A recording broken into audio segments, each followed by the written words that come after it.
Once a murderer, always a murderer?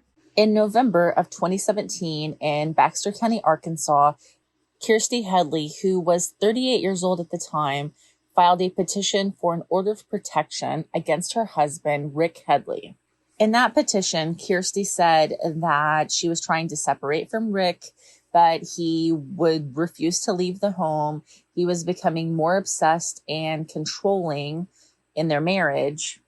She said at one point in October, Rick hid a knife under a shirt, and an incident happened where he became aggressive. He grabbed her by the throat and wouldn't let her go, and he pulled this knife that he had hidden from under the shirt.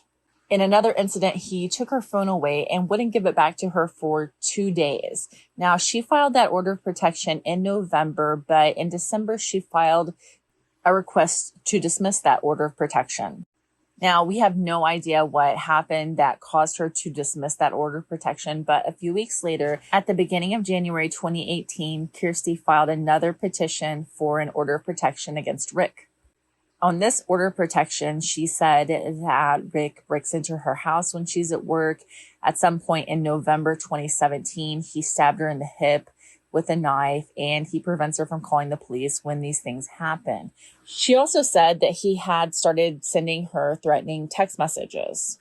This time, Kirsty did not drop the order of protection. She did get a final order of protection in February 2018.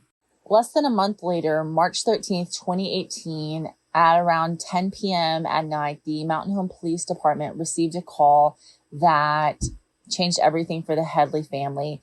Rick Headley had made good on his threats to Kirsty. Kirsty Headley was at work that night, and Rick Headley came into the business and was told that they were closing. He wasn't even supposed to be there anyway because there was an order of protection.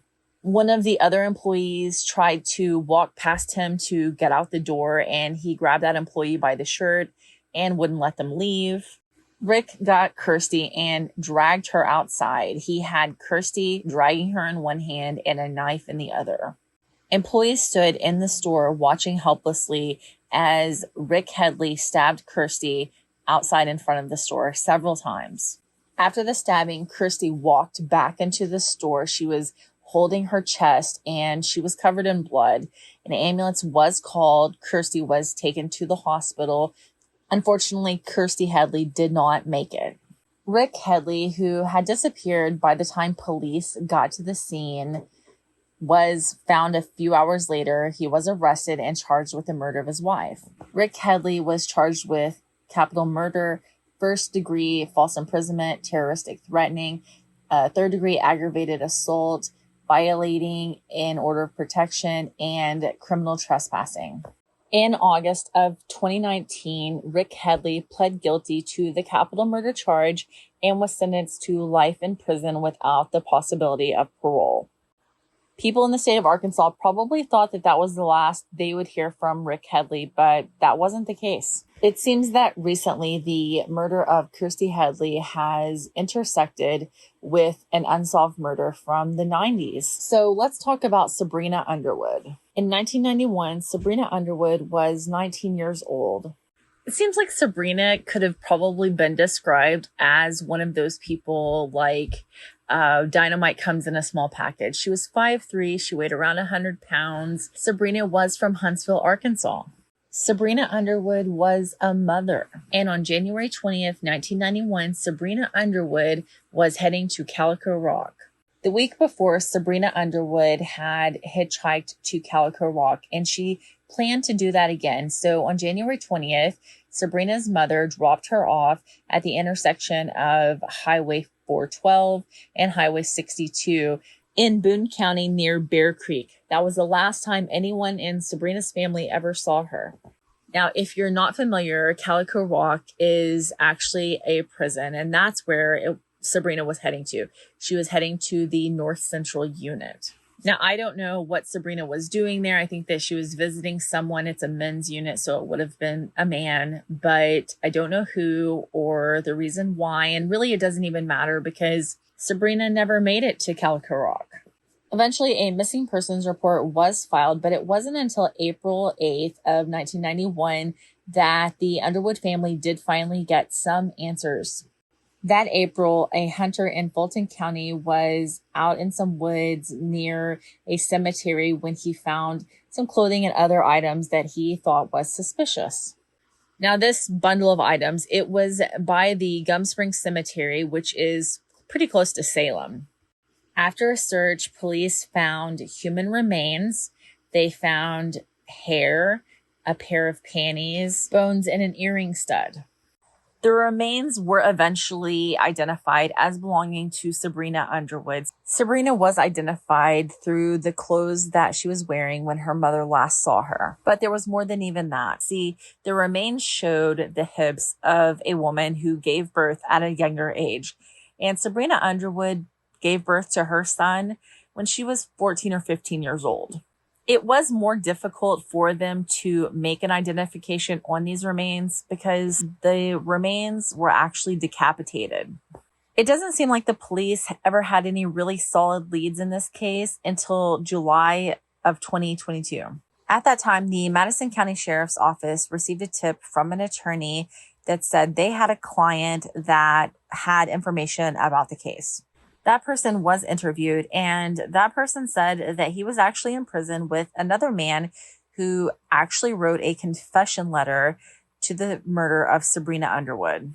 The man did provide the letter to police, and in the letter, the man does take credit for the murder of Sabrina Underwood. The man who wrote the confession letter was interviewed by police. That man, Rick Headley, who murdered his wife 27 years after the brutal murder of Sabrina Underwood, said that he was the one that murdered Sabrina all those years before.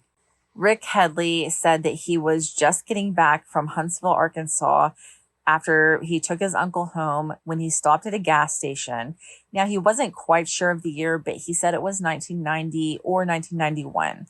So he stopped at a gas station in Bellefonte, Arkansas. I'm sorry if I mispronounced that. He said at this gas station, he was approached by Sabrina Underwood. According to Rick, Sabrina Underwood asked him, like, hey, where are you going? And Rick told Sabrina he was heading to Mountain Home. Sabrina asked if she could get a ride. So Rick Headley said that he gave Sabrina a ride in his red Chevy Love truck. And police were able to confirm that, yes, Rick did drive a Chevy Love truck at that time. So Rick said that he gave Sabrina a ride in that truck. Now, Sabrina told Rick that she was heading to see a family member, and he wasn't quite sure, but he thought it was in Viola or Salem, Arkansas. Rick said they made it to Mountain Home, and Sabrina was like, hey, can you take me the rest of the way? And Rick was like, yeah, I guess so. So Rick said that he was giving Sabrina a ride. Now, she had made it clear she didn't have any gas money, but he says he wasn't worried about gas money. He says that they were, I guess, on their way to Fulton County when Sabrina started making sexual advances towards him. And she offered to take care of the payment, I guess, for gas, or just thank him for giving her a ride in another way. Now, Rick says whenever they got to Viola, they were going to stop at Harbor's Cycle Shop. That is a place that he knew because he wasn't familiar with the rest of the area, but he knew where that shop was. But there were a lot of people at that shop, so he went ahead and pulled into a cemetery. At this point, Rick said that they got to the cemetery and he did have sex with Sabrina Underwood. After they had sex, when Rick was getting dressed, he says that Sabrina started asking him for money. He says that at one point she was like leaning up against this truck, asking him for $200, and then said, hey, if you're not going to give me money, I'll tell people that you hurt me. Rick said that this was shocking to him, and he told her, like, hey, I don't have that kind of money on me. I'll have to go home and get that kind of money. Rick says that he started to drive off, but he just kept thinking about how she was going to ruin his life, and he couldn't allow that to happen. So Rick Headley said that he pulled back up to where Sabrina was. He got out of his vehicle and he attacked her. He drug her through the cemetery. He drug her out to a wooded area past the cemetery, and then he started stabbing her with a Rambo knife that he had in his vehicle. But Rick Headley didn't just stop there. Rick Headley stabbed her in the neck, and then he got a rock and used the rock to force the knife to go through her neck bone. He used this rock like a hammer to hammer the knife further into her neck until he completely decapitated her. Rick said that that's the point that he knew that she would not tell on him. And I find that statement, not tell on him, to be very telling for someone who says that they had consensual sex with this 19-year-old girl. Now, I do say Sabrina was just a 19-year-old girl, like she was not actually a formidable opponent to this big, strong man. But in reality, Rick Headley would have only been like 16 years old at the time this murder took place. Now, I'm not saying that Sabrina Underwood did or didn't do anything to Rick Headley. I'm just making it clear. If my math is correct, I think Rick Headley was only like 16 years old when this murder took place. So Rick said that he took the knife and the rock with him from the scene of the crime. He says that he did not take Sabrina's head with him. He says that he threw the knife and the rock out in other areas where he didn't think that they would be found. He went back to his apartment. He took his clothes and placed them in a trash bag. Of course, he took a shower, cleaned all the blood off, and he threw the trash bag in a dumpster, and then he left the area. Now, Rick Headley did say that had Sabrina not threatened to tell on him for something that he didn't do, he would have never murdered her. But we don't know what the truth is and what isn't. This is just Rick Headley's version of events. Now, he did say he hoped that at some point he would have been arrested for this murder, but that didn't happen. He said that he hoped that no one else had been arrested for the murder of Sabrina Underwood, which they haven't. So this month, October 2023, Rick Headley was finally charged for the first-degree murder of Sabrina Underwood. I cannot help but see so many similarities in the murder of Kirsty Headley and the murder of Sabrina Underwood.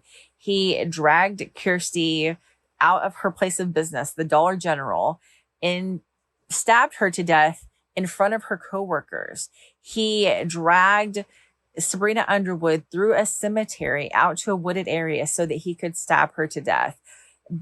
When he was in jail for the murder of his wife, while he was going through the court process, he threatened to stab a detention employee. He was found to have 3 shanks in his possession in his cell. So he obviously has a weapon of choice. And he even stabbed Kirsty before he actually murdered her. Now, I don't think that this part is the police's fault at all. I think that they did their best to investigate. But had Rick Headley been arrested for the murder of Sabrina Underwood, Kirsty Headley would be alive today. And I have to wonder also, did he just murder Sabrina Underwood in 1991 and he didn't murder another person until 2018? Or are there other victims of Rick Headley out there? Or are these the only 2 women that ever pissed Rick Headley off? Because it seems like Rick Headley was someone who didn't want to be gone up against. He didn't want Sabrina Underwood telling on him. He didn't want Sabrina Underwood making him look bad. And then when he was married to Kirsty and she wanted to divorce him, she had filed for the order of protection. He would not leave her alone. Kirsty's own words were that he became more controlling and he was threatening her. I don't know. Those are just my thoughts, as baseless as they may seem. And I want to go ahead and say, I'm sorry if I mispronounced any names of cities or people in this case. As far as the murder of Sabrina Underwood, I'm glad that her family finally gets to know what happened to her and how she ended up out by that cemetery and why they never saw their loved one again. Since Rick Headley has already been sentenced to life without parole for the murder of his wife, I mean, I would fully expect him to go ahead and plead guilty to this. So he's already got that stiff sentence. Like, what more are they going to do to him? So anyway, we'll see how it goes, and I will update as more information becomes available. But please keep Sabrina Underwood's family in your thoughts and prayers, as well as Kirsty's family in your thoughts and prayers. This has to be difficult for both families, having to drudge all this up and go through all of this all over again. Thank you for watching this video. Please remember to like, subscribe, and share.